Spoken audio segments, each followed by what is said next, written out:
Sim. A dor da depressão poderia servir de uma espécie de dor de parto? Muitas vezes sem depressão não há salvação. Como é que é? Muitas vezes sem depressão não há salvação. Puxa vida. Então, raramente você vê a felicidade conduzir as pessoas a um estado de lucidez profunda, não é?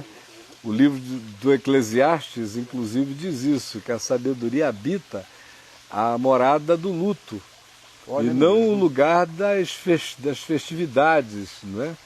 Que tendem à fantasia, à alienação, a fazer com que aquela experiência de ausência de dor e de overdose de euforia seja congelada como sendo o estado natural do existir. E aí, quando isso acontece, iniciam-se as elaborações fantasiosas que fragilizam o indivíduo para o encontro real com a vida, com topada, com unha encravada, tá tudo bem, mas tem uma cutícula solta, você está sem poder nem passar a mão direita no cabelo da namorada, porque dá uma dor danada, enfim, vai das piores calamidades à cutícula a existência. E tem gente que vive em estados de anestesiamento tão grande que frequentemente é somente uma perda que gere um estado depressivo, ou a falência afetiva de um relacionamento que gere a mesma coisa, ou a experiência de ver uma família Pleasantville toda perfeitinha, em preto e branco, de repente se tornar mais viva, apesar da ambiguidade manifesta e das contradições expressas. Daí, às vezes estou exatamente com unha encravada. Está com a unha encravada. Falando né? aqui, legal. Então, às vezes, sem que essas contingências se manifestem, eu diria que a maioria quase absoluta das pessoas não cai em si, não faz a viagem da volta sobre si mesmo. Se o dinheiro do filho pródigo não tivesse jamais terminado, talvez somente os achaques da velhice o tivessem iluminado. Olha mesmo. Mas foi porque o dinheiro acabou antes, o poder acabou antes, Vivendo as oportunidades, com e o cara depressão. foi colocado na relativização total, é que a ficha caiu. Então, num mundo caído, conforme a descrição de Gênesis, o indivíduo queira levá-la literalmente, queira levá-la de maneira arquetípica, queira levá-la como levá-la, ela é verdade em qualquer perspectiva que você a veja. Ela descreve a verdade. Então, lá em Gênesis, as salvações que acontecem dadas por Deus ao homem caído são todas salvações de dor. O homem não é salvo sem dor depois do pecado.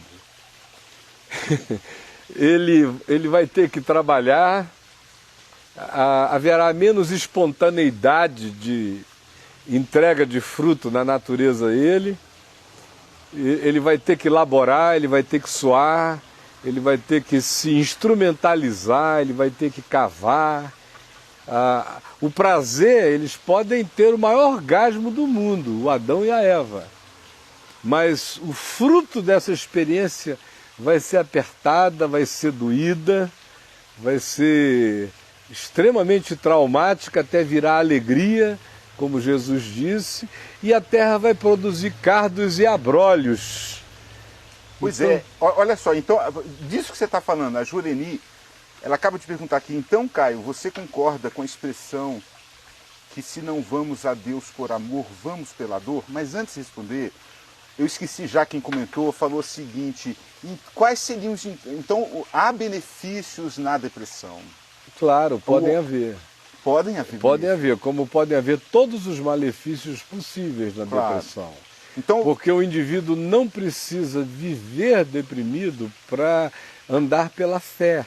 Nós não estamos aqui fazendo a advocacia do estado depressivo.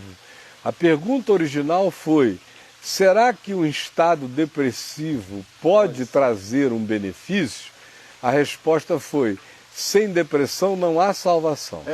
Claro. Agora, a permanência num estado depressivo inviabiliza todo o benefício de salvação, como experiência psicológica, como experiência física, como experiência social, como experiência relacional para as pessoas. Então, Jó teve depressão. claro, e uma coisa não tem nada a ver com outra. Quando eu digo sem depressão não há salvação, deixa eu falar, não estou falando da salvação como um evangélico a entende, ir para o céu. Né? Senão o único mediador entre Deus e os homens seria a depressão. Certo. Não é disso que eu estou falando. Eu estou falando é da produção de um ser mais sadio, mais consciente. Ou seja, sair de uma depressão é justamente o que catapulta você frequentemente para estados de maior solidez, de maior consistência, de maior realidade e de maior autoconhecimento. É só disso que eu estou falando. Sei. Não se está advogando que o pêndulo se fixe desse lado de cá, porque é possível, e uma coisa não tem nada a ver com a outra, que uma pessoa experimente a graça de Deus num estado crônico de depressão. Mas isso aí é doença. Uma enfermidade. Uma enfermidade química, a ser tratada. Uma coisa é a depressão que se química. Na maioria das vezes, esse tipo de depressão é química. Na maioria das vezes, há desordens hormonais, na maioria das vezes, há disfunções cerebrais, na maioria das vezes, há malformação neural, na maioria das vezes, há algum tipo de trauma tão poderoso que atingiu a pessoa, que gerou uma espécie de fixação de dor, como sistema, já parte do conjunto e do sistema de retroalimentação, de interpretação da vida no cérebro.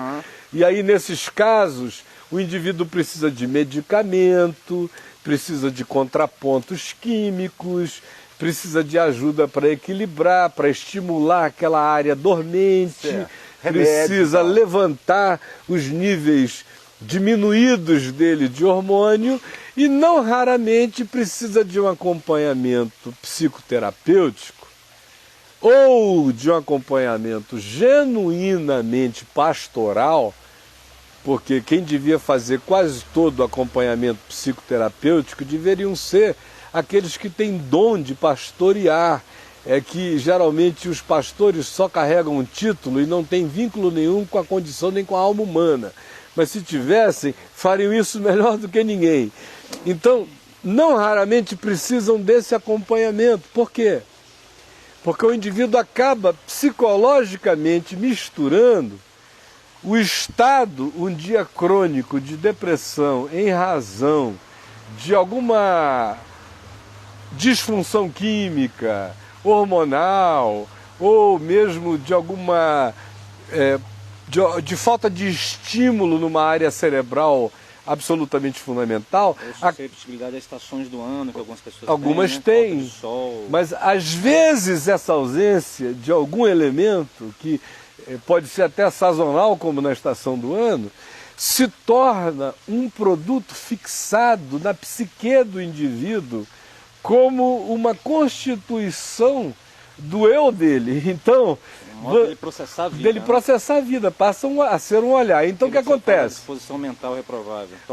Aí o psiquiatra o medica, ele começa a ficar sem os álibis químicos e concretos para justificar aquele mal-estar, mas algo se fixou pelo fato de ter sido crônico nele, na alma dele, na psique dele. Agora já não é mais um problema no hardware, agora já é um problema no software. Sim. Se fixou já no software como um programa e o indivíduo precisa ser ensinado a se desprogramar daqueles estímulos que ele condicionou agora na imaterialidade dele, na alma dele.